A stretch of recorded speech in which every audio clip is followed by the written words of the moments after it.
Welcome to the What's Happening Birmingham video podcast.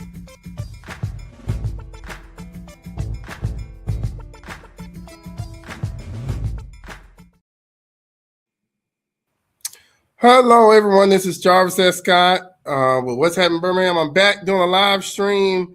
Actually, this is my, second official episode. So, as I was telling you all last week, I'm going to start doing more live streams coming up in 2026. I feel like this is where social media and things are going. Everybody likes to watch it and do it live in so many ways. But sometimes doing it live is you're gonna get some hiccups here and there. So you all kind of bear with me as I continue to kind of learn this thing.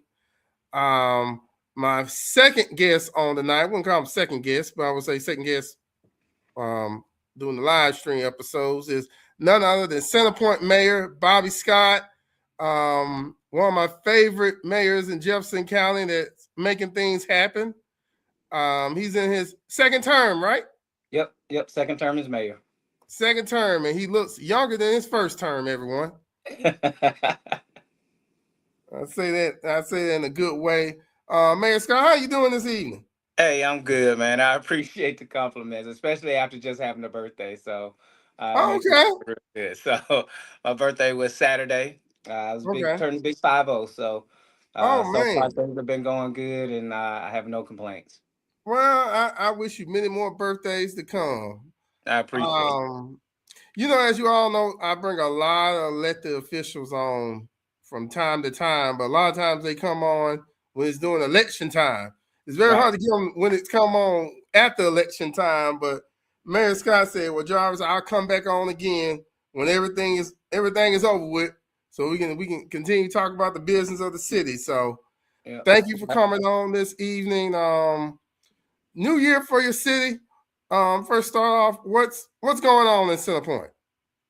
Man, we've gotten off to a great start. Just glad to make it to the new year. Things have been quiet, numbers are down. Just trying to pick up where we left off with planning and moving the city forward and improving the small things, as best we can. Hoping the big things come through for us. So one of the major things is infrastructure updates to the parkway. We haven't had a paving on the parkway in a while, so getting that paving done.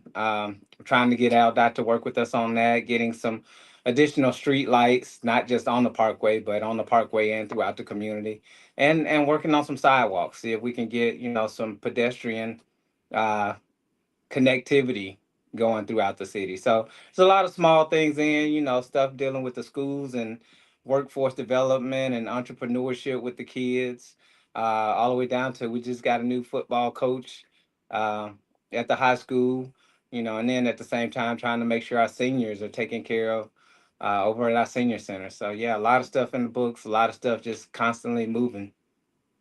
Yes, it seems like you guys are very busy. One of the reasons why I wanted to bring you on tonight is because, like you said, one of the most, I would say, pressing issue that you've had, that you've kind of heard from the citizens, and I kind of read lately, is that, the city wants its own police department. Right. And I wanted you to kind of just, give an update, to the audience where you all are with that. Right. So, that's something that we've been kind of talking about over the last couple of terms, is eventually getting something started. My view is, yes, I do want a police department. I want something that benefits the citizens of Centerpoint. I want, customer service. I want responsiveness to our residents. I want them to know that when their tax dollars are being used for public safety, that they are the beneficiary of that, and not just, another group getting paid with tax dollars. So I've always been very cautious when making that decision, because I want to make sure that it works for the city of Centerpoint. And that may have, kind of delayed the process, because when you make that decision, it almost is a, permanent decision to to a point.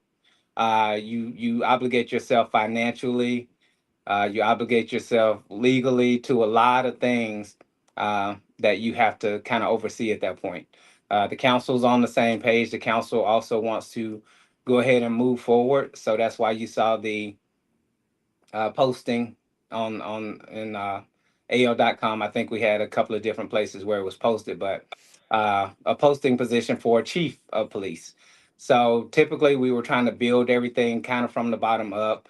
Mm-hmm. Centerpoint is under the personnel board of Jefferson County. So you have to have certain things in place before you can add things to that. So we currently have a public safety department which handles our traffic program, but none of us have ever been a chief to the point where we can set up a police station specifically.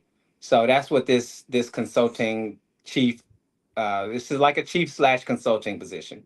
So we want somebody that's experienced that would know from step one, step two, step three how to come in and set up a well functioning department, and tailor it to the things that Centerpoints need. You know, a lot of police departments are your cookie cutter Mm-hmm. police departments. You put them out on the street and, you know, just kind of let them go. I would love for us to be able to, at the beginning of it, create something unique, create something that partnerships, that's a partner with Jefferson County, creating something that has a mental health aspect to it, creating something that, um, you know, no matter what the issue, your public knows who your officers are, and your officers know that their task is to take care of the public. So uh, just want to make sure all your bases are covered. You know, one of the things about being a mayor is you want to plan everything out. You don't want to just jump into something and because at the end of the day you got to answer for it. So if it doesn't work out, you know, all the headlines aren't going to say so and so. You're going to say the mayor. You know, so Yeah. you want to make sure you do it right. Yeah, because once, like you said, once you kind of unlock Pandora's box, it's kind of Hmm. hard putting it back in. Like, so some of your preliminary planning, when do you expect to be, you know, actually, workable? I would say boots on the ground, I guess, in some of your Boots on the words. ground. Yeah. It could be 6 months. It could be a year and 6 months. You know, just depending on what actual groundwork we need to have laid. Because you know, we although we do want to start a police department, we don't want to deal with the jail. Mm-hmm. So that means that a contract or an MOU or some kind of agreement has to be written up to allow us to use maybe another city's jail, and Mm-hmm. a lot of cities do that. That's kind of typical. But you also have to pay those, you know, facilities to use what they offer. So you know, we could bring a chief in and immediately, right off the bat, fill it in with the, you know, a captain and a couple of sergeants and some officers. You know, we'll try to do that as quickly as we can. But at the same time, we have to order vehicles. We have to get our insurance reevaluated because, you know, when you do a police department, all of your insurance, your costs go up. You know, the Mm-hmm. police departments are not easy on city finances. Any city that runs one will tell you that that's one of the departments that you're always going to have to keep an eye on the budget because it spends money way faster than it earns money. If your police department is earning more money than it spends, then you probably have a Brookside issue, you know, on your hands, and that's a Mm-hmm. whole nother problem. So we want to make sure it's sustainable, it's useful, it's smart. So we'll do the best we can to make sure that we cover all those bases. So I know these numbers are, ever changing. What was your initial estimate cost? If you can provide the public, if not, that's fine. But just, just a range. Yeah. So when I got elected in 2020, we immediately had a feasibility study done. That study kind of gave us a ballpark estimate of, you know, having somewhere between 16 and 20 officers, you know, full-fledged police department. And I think it was about $4.5 million just to get started. Mm-hmm. Then your operating costs are somewhere between 1.2 million a year, roughly. We definitely cannot do that at that level. Our city runs on pretty much a almost $8 million budget per year.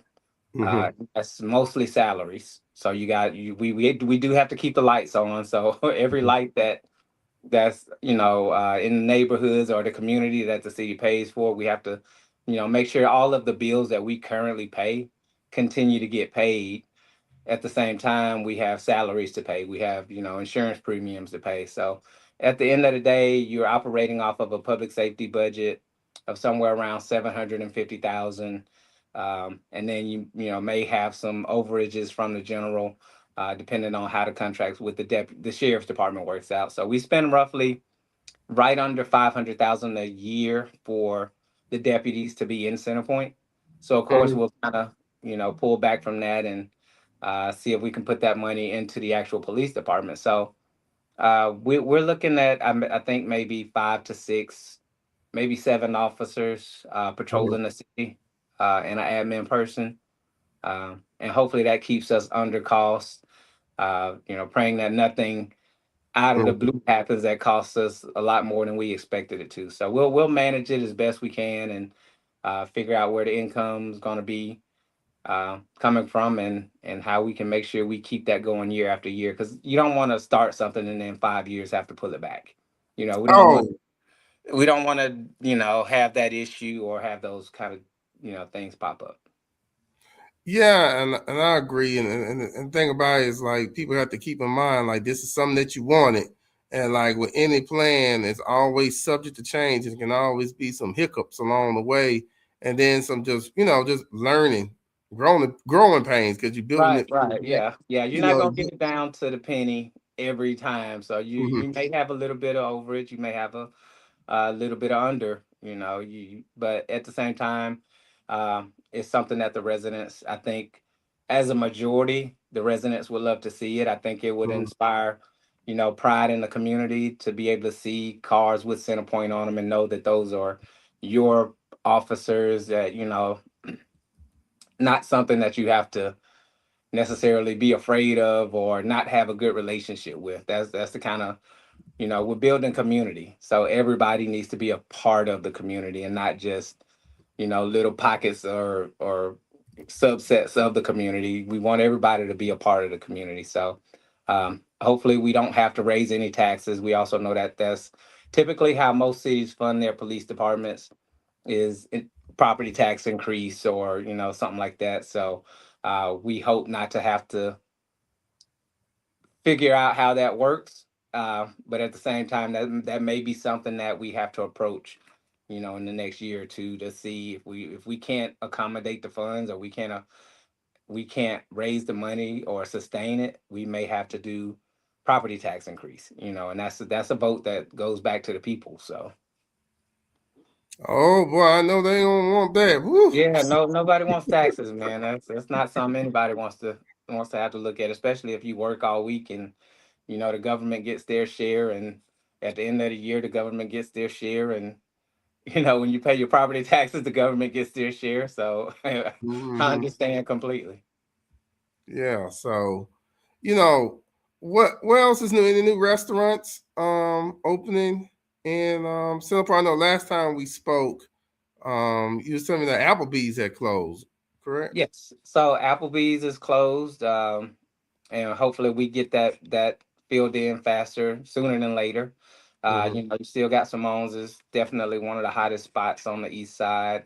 Caitlin's, Zadie's, even me, Tierra Linda has added a fresh bakery, Mm-hmm. section in their grocery store, where they make the tortillas and the different pastries and sweets and breads, and you can get the carnitas and the different combos. I think it's called Taco El Carbone, which is right where Mm-hmm. the hot dog factory used to be. They have Okay. great burritos.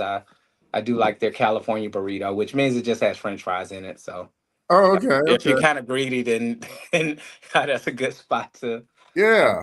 go to. And we got some interest. We got a couple of permits pulled, licenses in the process for other places that want to come in and set up shop. So hopefully those work out. And Centerpoint out, like I always say, we're open for business. So if you're looking for a place to get started, let us know. We'll do the best we can to get you some help. If you're looking for, maybe some tax incentives or some economic development options that we can help not only push your business along, but give you a break on on the stuff that you have to pay back to the government. Maybe that's something we can look into as well. So just let us know how we can help. All right, I know you got how's everything with the new council? You all getting together, getting adjusted and everything so far?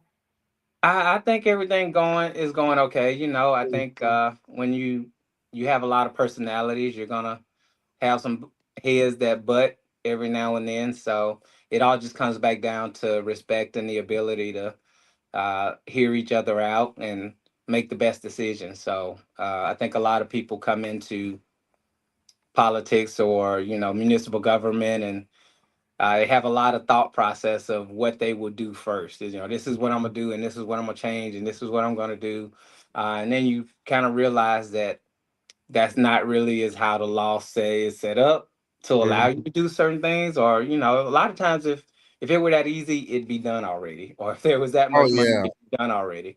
So there's typically a reason on why it's not being done a certain way. But at the end of the day, you have level-headed individuals sitting down at a table working on an issue, and hopefully there's a level of understanding and respect that allow whether that issue may go your way or not. At the end of the Mhm. day, there's 30 or 40 more issues lined up behind that one that you still have to sit at the table Mhm. and go through, each one of those issues. You can't just all of a sudden get mad about an issue and then ignore the other 30, 35 behind it. My whole philosophy is constantly just being respectful and allowing for other people to be heard and working with them. So So, and I always like to give people the opportunity because sometimes people just don't know when is council meetings. council meetings are the first and third Thursday of every month. So the first Okay. and third Thursday, if unless it's a holiday, and then they may reschedule it or they may plan Mhm. it. But we are also going to be live streaming our council meetings on YouTube as well. So Mhm. we have a YouTube page in the city of Center Point on YouTube, so you can sign up and subscribe to that, or you can catch it on our Facebook page, which is also City of Center Point on Facebook, and just kind of watch it from there. Mhm. A lot of times, in person is not necessary unless you actually have something to say at the council meetings. Mhm. As long as you know what's being voted on, what's being discussed, what's being passed, then you kind of know, the direction that your council people or your representatives are leaning when it comes to certain issues and whether they have your best interest at mind. So I tell people all the time, and we have state representatives and senators that represent Centerpoint. And anytime they're in town or Mhm. anytime, I get a chance to sit down with them and we talk about certain issues and they let me know how they feel about those issues, I can kind of tell that, well, that mirrors what I would like to see or what I would do in that situation. Mhm. So I have a certain amount of trust in, our state representative, which is Rolanda Hollis. She's in District 58, which Mhm. is Centerpoint lies, and Okay. Senator Linda Coleman Madison, um, who also represents Centerpoint. So when I talk to them or I go to Montgomery, we kind of see which laws they lean towards or which ones that they kind of fight against. So it kind of lets you know how they align with the values that you have and also with the values that you have for your city. Because at the end of the day, we don't want any of our tax dollars taken away from Centerpoint because we want to use them here. And they feel the same way, right? That you're, as a small city, you need all of your money to help your city function and grow. And so, as a resident or as a, person that lives in Centerpoint, you Mhm. have to come to every council meeting. But it's always a good idea to talk to your mayor and to talk to your council people, or even just to kind of watch a council meeting to see how they stand up or they stand in for you and speak on your behalf about things. Oh yeah, I agree. I agree. Well, any final thoughts you wanna tell the public, wrapping up anything I missed? Man, there's I could probably talk for another couple of hours That about. means that means if you can talk for an hour, that means you're doing a lot of work, a lot of good work. Yeah, I definitely got a lot of work, and I don't ask for a whole lot from the residents, but one of the main things that I always try to throw in there somewhere is uh, as residents of Centerpoint, as we try to continue to build our community. Um, Centerpoint gets compared to a lot of other places a lot of times, but in a lot of respects, we are unique in how we were formed and what our demographic looks like, what our housing looks like. Uh, the parkway, different things like that. We have our own uniqueness about us, and one of the things I always try to relate to the residents is that we're all in this together. I'm the mayor, and we Mm-hmm. have our council, but at the same time, none of this works without our residents, doing their part. When it comes to trash pickup, Mm-hmm. everybody's supposed to have trash pickup. Taking your trash, putting it in the trunk, and driving it to another spot is not in any city a reasonable thing to do. Oh yeah, I agree. And with throwing stuff out of the window, if you're driving up the parkway, just hold on to the bottle until you get home. You don't, somebody has to pick that up. Fireworks on the holidays, somebody has to pick all of that stuff up, or people Mm-hmm. have to live through that. So we really just ask for everybody to be the best resident that they can be, and operate in a manner like everybody had their mom growing up telling them, you know better, or you know what to do. Mm-hmm. When you go places, you act like you had some learning or you got some sense. So I try to impart that as a community, as we continue to build and grow, that everybody plays their part. Everybody does the Mm-hmm. best for Centerpoint, and that just only makes our job a little bit easier. So when we go out into the world and we're talking about Centerpoint. I'm appointed to at this point. Uh, I'm I'm on like 6 boards of directors at this point. Oh So wow. Centerpoint's name gets put in a lot of places outside of Centerpoint, outside of Alabama. I'll Mm-hmm. be in DC next month. I'm the president of the National Black Caucus of Local Elected Officials. Mm-hmm. So that means that Centerpoint's name is on a national level, you know, on a screen somewhere. And so when Mm-hmm. people look up Centerpoint, I want good things to come back. This is what we're doing, and this is how my community looks, and this is how my community lives. We work, we play, we continue to grow together. So, uh, and if that's being done at home, so when I go places and I'm representing Centerpoint, or I'm requesting funding or doing something that Mm-hmm. put Centerpoint in that national spotlight, then I want people to know that this is what you expect when you go there. And I'll definitely tell people if you're looking for um some unique restaurants, um travel to Centerpoint. They do. Not trying to, beat her horn or extra promote, but she does a great job. Simone Yeah, Kitchen is exceptional. I mean, you're gonna come in. I like to say that food will put you to sleep. So it will. Simone, Will. if Trust you me. if I you don't I don't eat at Simone's and go back to the office. I eat at yeah. Simone's and I go to the house because I'm gonna take a nap in a minute. So yeah, we got a lot of exceptional places. I just actually went today to um, the Gulf Coast seafood spot that's right there off of 25th. They Okay, have well, some of the try that. best catfish nuggets uh, in Centerpoint. Now, everybody has good catfish. So Simone's Oh, has good catfish. yeah, yeah, yeah. Caitlin's has amazing Okay. catfish. Coos has good catfish and gumbo. Mm-hmm. But the catfish nuggets at the shrimp place, the Gulf Coast shrimp place, is amazing. So, and they also do the fried salmon nuggets. Okay. So it's a lot of good places. There's just about something. If you want to eat something, you don't have to really drive too far. Hopefully we can get an African spot in, as, Mm-hmm. or maybe a Jamaican restaurant. So Mm-hmm. that's something that we're kind of looking at and Okay. talking to people about. So Yeah, y'all restaurants, y'all listening, y'all want to invite me out and do the mayor. I'll come out there and eat. So yeah, let's get yeah, we still got to do our yeah, yeah, traveling, our food tour, so to yeah, speak. yeah. So we'll So work on y'all, that this spring and yeah, hit a few spots. yeah. So definitely that. Well, Mayor, thank you for coming on this evening. Kudos, continue great job you and the council is doing. To keep Sun Point moving forward. I definitely think the new police department is going to be something that's going to be a game changer Mhm. in so many ways that people just don't understand. Having your own police department just elevates that zip code.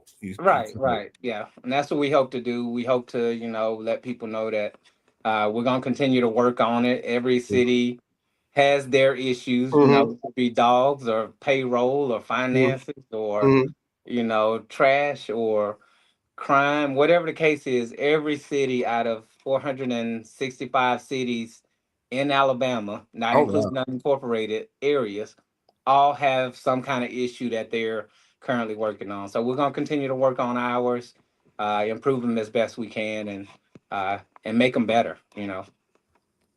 All right. Well, Mayor, thank you for coming on today. Thank you all for watching. As kind of telling everybody, this is something I'm continuing doing. I want to thank you, Mayor, for being really the official first guest on my live stream. I've had Joseph Bryant last week. He was kind of like my guinea pig, kind of working the kinks out, kind of working. I'm still learning these little new tools. That's that little scrolling and everything. I'll be rocking and rolling in a little while, but thank you again, and come back again. And we gotta sit down and get somewhere to eat, and we can sit and talk and stuff. Yeah, definitely. Anytime you're ready, just let me know. Okay. Well, thank you all for watching. Please check out what's happeningbirmingham.com for more interviews. Subscribe to the YouTube channel, TikTok, What's Happening Birmingham, audio version of this on Apple Podcasts. I need to update that library, y'all. So thank you all for watching. Have a great day. Bye-bye.